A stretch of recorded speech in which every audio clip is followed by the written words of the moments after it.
Fala pessoal, tudo bem com vocês aí? Vamos. Pô, tem muita gente já. Tem muita gente já participando. Vamos bater um papo aqui sobre essa lei de terrorismo. Tá dando pra ouvir legal aí? O som tá legal? Tá todo mundo ouvindo bem? Beleza, né? Tem gente do Brasil todo aqui já participando. Boa noite para todo mundo, é um grande prazer conversar com vocês. Gente, na quarta-feira passada, saiu essa lei de terrorismo, é a Lei 13.260 de 2016, tá? Lei 13.260 de 2016. O áudio tá baixo, estão falando aí? Vamos ver aqui. Vamos lá, vê se melhora agora, tá bom o som aí? Tá tudo legal? Tá baixo ainda? Bom, gente, vamos lá, eu não vou poder ficar gritando agora que tá todo mundo dormindo aqui em casa já. Se eu berrar aqui vai. Mas acho que tá indo bem, né? Aí, o pessoal tá falando que tá igual. Beleza. Gente, vamos fazer o seguinte, faz um favor para mim, segura nos comentários aí, vamos tocando nos corações, que a tendência é melhorar a transmissão. Aqui tem muita gente participando, já tem quase 600 pessoas ao vivo aqui, acho que bem mais que isso, inclusive. Vamos lá. Então, Lei 13.260 de 2016.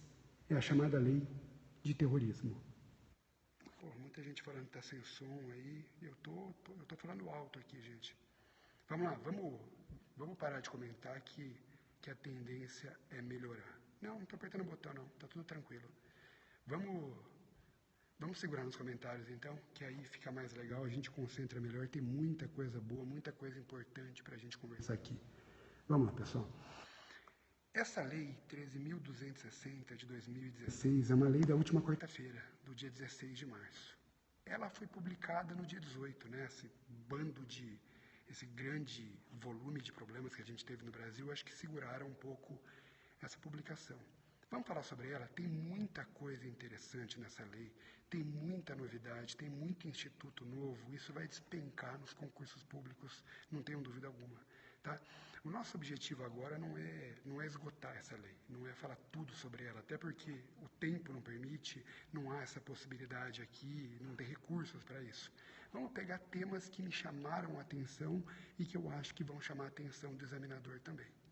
Vamos lá. A Constituição Federal fala do terrorismo no artigo 5º, inciso 43. Eu vou bem na boa, que vocês vão querer anotar, não tem nada escrito sobre isso ainda. Então, a Constituição fala do terrorismo no artigo 5º, inciso 43. Fala dos crimes hediondos e dos equiparados, tortura, tráfico de drogas e terrorismo. Então, gente, em primeiro lugar, o terrorismo é um crime equiparado ou assemelhado a hediondo. O que significa isso? Significa o seguinte, o crime não é hediondo, o terrorismo não é hediondo, não está no rol taxativo do artigo 1º da Lei 8.072 de 90. Ele não é hediondo, mas recebe o mesmo tratamento constitucional e legal daquele dispensado aos hediondos. Tá bom? Vamos lá. A Constituição fala do terrorismo no artigo 5º, 43. Fala que a lei definirá os crimes hediondos e dará um tratamento diferenciado para eles. Lá, nós temos uma norma constitucional de eficácia limitada. Essa norma precisa de regulamentação legal. E essa regulamentação finalmente veio. Essa regulamentação finalmente chegou, tá? Com essa Lei 13.260 de 2016. Bom, vamos falar um pouco sobre isso, gente. Antes dessa lei, galera, se vocês ficarem digitando aí vai ficar mais complicado, aí não vai pegar o som mesmo. Eu estou falando no limite aqui. Vamos colocar o fone aí, vamos segurar, que acho que vai legal. Antes dessa lei, discutia-se no Brasil se existia o enquadramento típico do terrorismo. Existia essa discussão, se o Brasil previa ou não o crime de terrorismo. Alguns autores, uma primeira posição dizia que esse crime estava no artigo 20 da Lei de Segurança Nacional, no artigo 20 da Lei 7.170 de 83. Lá nesse artigo 20 está escrito praticar atos de terrorismo. Essa era uma primeira posição. O terrorismo já estava previsto no artigo 20 da Lei de Segurança Nacional. Só que essa posição era minoritária. Por quê? Porque se dizia que esse artigo 20 era um tipo penal excessivamente aberto. Era um tipo amplamente aberto. E, consequentemente, ele violava o princípio da reserva legal. Tá? Então, essa posição era a dominante. Era a dominante. O artigo 20 da Lei de Segurança Nacional era excessivamente aberto. E, por esse motivo, por essa razão, o tipo era inconstitucional. Então, o Brasil tinha essa lacuna que foi cogitada de ser suprida na Copa do Mundo, não veio, e agora, com essas manifestações populares e com as Olimpíadas, houve a necessidade de se criar essa lei. Essa lei, meus amigos, anote aí, ela traz profundas modificações na lei dos crimes hediondos, na lei de prisão temporária e na lei do crime organizado. Gente, eu não estou segurando errado o telefone, está aqui tudo certinho aqui. Talvez pela conexão de alguns aí esteja ruim. Vamos lá, vamos trabalhar aqui, senão a gente não vai conseguir. Então, essa lei, ela traz profundas modificações, profundos reflexos na lei dos crimes hediondos, na prisão temporária e na lei do crime organizado. Vamos conversar sobre isso. O que é terrorismo? O que é terrorismo? Finalmente, se você tiver a lei em mãos aí, vai ajudar bastante. Finalmente veio no Brasil um conceito legal de terrorismo. Antes, a doutrina dizia que terrorismo era promover o terror. E o que era promover o terror? Ficava algo completamente aberto, né? A lei, o conceito de terrorismo agora está no artigo 2º caput.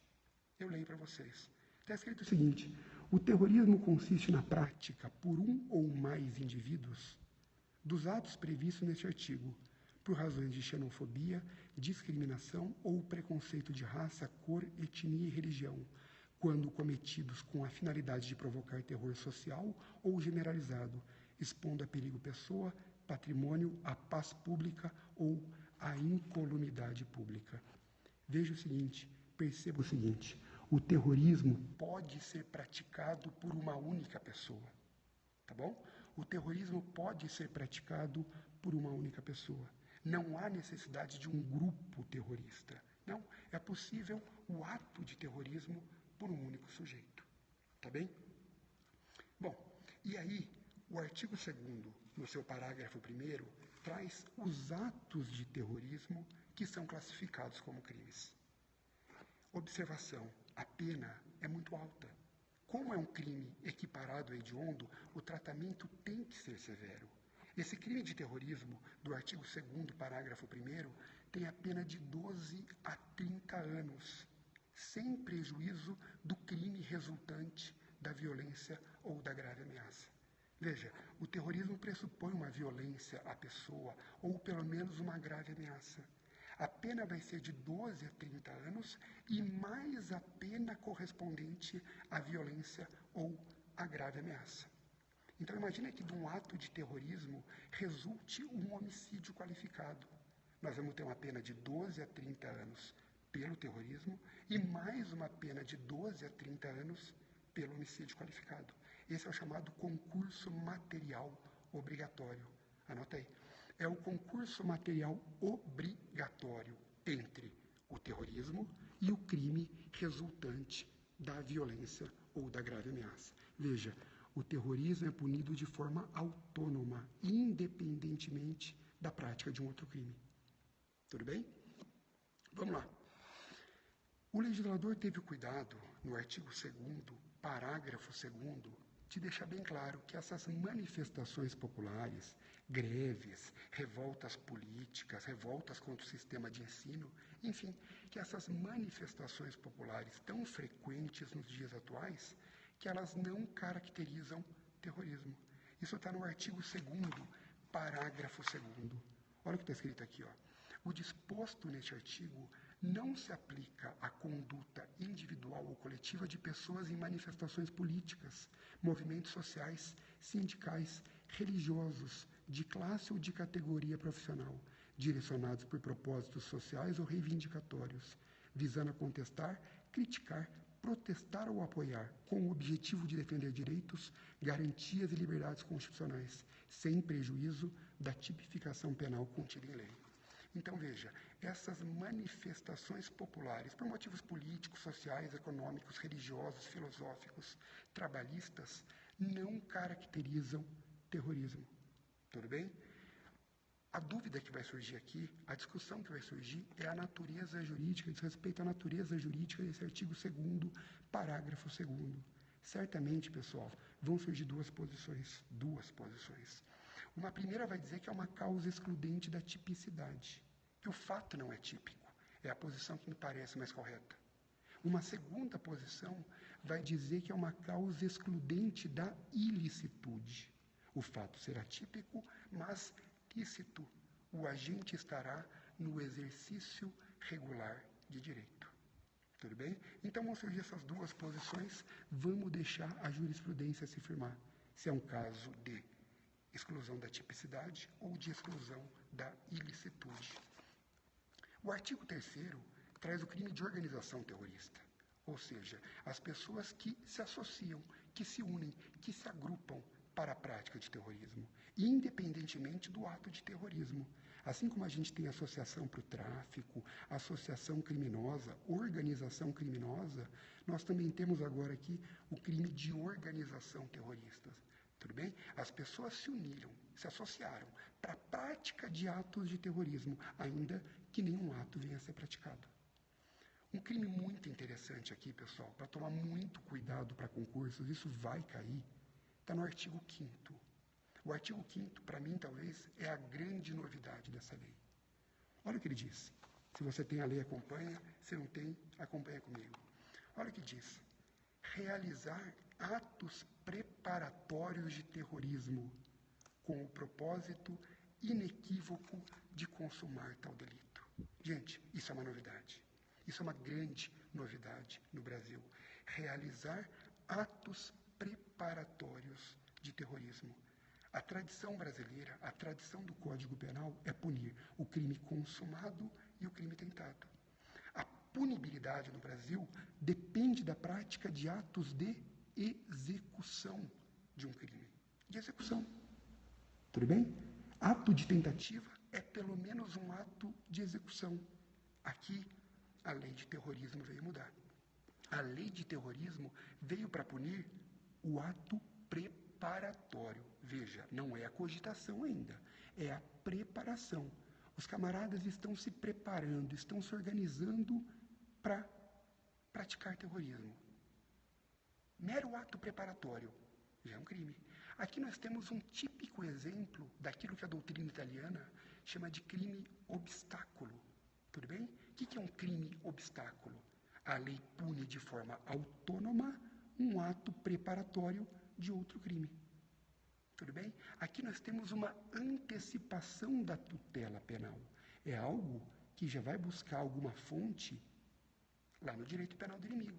O direito penal do inimigo defende muito essa ideia de punição de atos preparatórios. Lembra? O direito penal do inimigo ele surge para enfrentar o terrorismo. E essa lei brasileira vai buscar lá alguma coisa.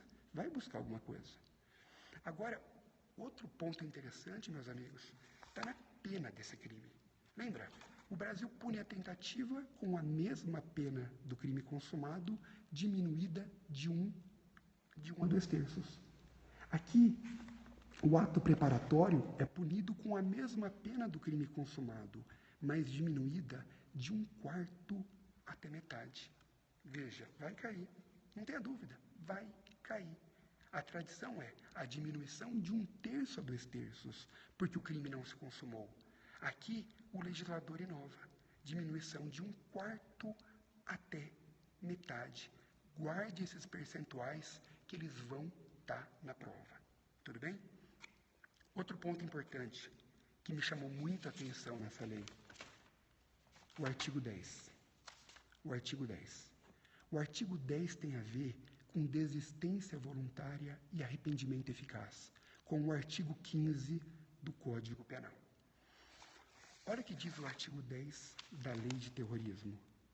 Diz o seguinte: mesmo antes de iniciada a execução do crime de terrorismo, na hipótese do artigo 5º desta lei, aplicam-se as disposições do artigo 15 do Código Penal. Gente, olha aí. mesmo antes de iniciar a execução do crime de terrorismo, aplica-se o artigo 15 do Código Penal. O que é o artigo 15? Desistência voluntária e arrependimento eficaz. Aquelas hipóteses de tentativa abandonada, lembra? Gente, lembra, o que é desistência voluntária? O agente interrompe a execução do crime. Ele estava executando o crime, ele podia consumar, ele parou por conta própria. Ele para por conta própria. Ele para a execução do crime. Ele estava executando e parou. O que é o arrependimento eficaz, também chamado de resipsência, né? É um nome italiano para esse instituto. No arrependimento eficaz, o sujeito esgota a execução do crime. Esgota a execução. Mas ele adota uma providência para impedir a consumação. Pois é. Aqui no artigo 10, a lei de terrorismo cria desistência voluntária e arrependimento eficaz antes da execução. Veja, modifica tudo aquilo que tem no Código Penal para fins de terrorismo. Cuidado com isso, então. Tradicionalmente, no Brasil, desistência voluntária e arrependimento eficaz só são admitidos durante a execução do crime. Aqui é diferente. Aqui, mesmo antes da execução. Outra coisa importante, meus amigos. Vamos já caminhar para o final aqui. Os crimes de terrorismo são de competência da Justiça Federal. Tá? A lei de terrorismo diz isso expressamente.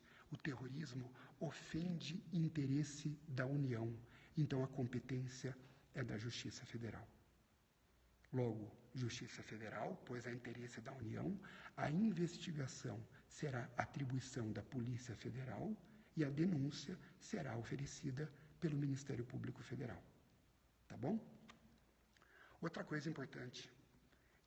Essa lei, ela modifica a prisão temporária. Ela modifica a lei de prisão temporária. Agora, o crime de terrorismo também está naquele rol taxativo da lei da prisão temporária. Também é admitida a prisão temporária, lógico, sempre na fase investigatória, para o crime de terrorismo. Tá bom? Lembra que para o terrorismo a prisão temporária vai ser decretada por até 30 dias, podendo ser prorrogada por até 30 dias. Beleza? Outra coisa, gente.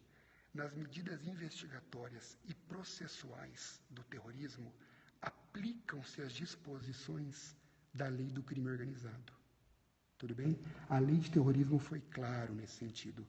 Então, todas aquelas disposições investigatórias e processuais da lei do crime organizado são aplicadas na lei de terrorismo, para os crimes de terrorismo. Lembra que o Klaus Roxin fala em teoria do domínio da organização? O Zaffaroni, o argentino, fala de autoria de escritório. Lembra? Teoria do domínio da organização e autoria de escritório. Diz respeito à identificação da autoria, à atuação nos crimes de organização criminosa e de terrorismo. São as chamadas estruturas ilícitas de poder. O legislador brasileiro, ele foi nessa onda. Ele equipara, em termos investigatórios e processuais, as organizações criminosas e os atos de terrorismo. Tudo bem? Gente, depois, obrigado aí pela atenção de vocês. Me diga aí de onde vocês estão. A gente vai falar mais coisas sobre isso nos próximos dias, tá? Eu acho que os vídeos do Periscope tem que ser vídeos rápidos, né? Para não cansar muito vocês, a conexão trava demais, senão a gente se perde, tá bem? E, olha, tem gente do Brasil todo aí, gente do LFG, do Vipjus, Goiânia, tive aí sexta-feira, Piracicaba. Mas é isso, gente. Aproveita, gente de Curitiba aí, Floripa, BH, Mossoró. Tá aí. Gente, o Periscope, esse som, eu tô gritando aqui desse lado. Não adianta, a internet fala, então para uns o som tá ótimo, para outros o som tá horrível. Enfim, não tem muito o que fazer, tá?